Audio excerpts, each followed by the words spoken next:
उत्तर भारत में वरसादे રીતસરનું તાંડવ મચાવ્યું। હિમાચલ પ્રદેશમાં ધીમે ધીમે તબાહીના દ્રશ્યો સામે આવતા જાય છે। બિયાસ નદીનું વિનાશક રૂપ સામે આવ્યું। ભારે વરસાદથી બિયાસ નદીએ રૌદ્ર રૂપ ધારણ કર્યું છે। નદીનો પ્રચંડ પ્રવાહ રસ્તામાં આવતા તમામ અવરોધોને ખેંચતો જાય છે। લોકોને જીવન દેનારી નદી વાહનો સહિત મકાનોને ધ્વસ્ત કરી રહી છે। ત્યારે નદી કાંઠા વિસ્તારોમાં રહેતા લોકોને તંત્રએ એલર્ટ કર્યા છે। બને તેટલી જલ્દી સ્થળ છોડવાની પણ સૂચના આપવામાં આવી છે। મહત્વનું છે કે હિમાચલ પ્રદેશમાં 10 જિલ્લામાં ભારે વરસાદનું એલર્ટ જારી કરવામાં આવ્યું છે, જેમાં બિલાસપુર, ચંબા, હમીરપુર, કાંગડા, કુલ્લુ, મંડી, શિમલા, સિરમૌર, સોलन અને ઉનામાં અતિ ભારે વરસાદની ચેતવણી જાહેર કરવામાં આવી છે। નદીના પ્રચંડ પ્રવાહના આ દ્રશ્યો સામે આવ્યા છે।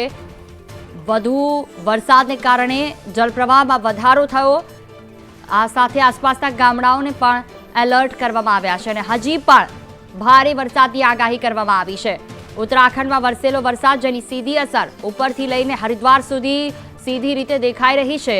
તાંડવ કરતી આ બિયાસ નદી કે જેમાં પાર્વતી અને બિયાસના સંગમ ઉપર પણ અલગ જ પરિસ્થિતિ જોવા મળી રહી છે।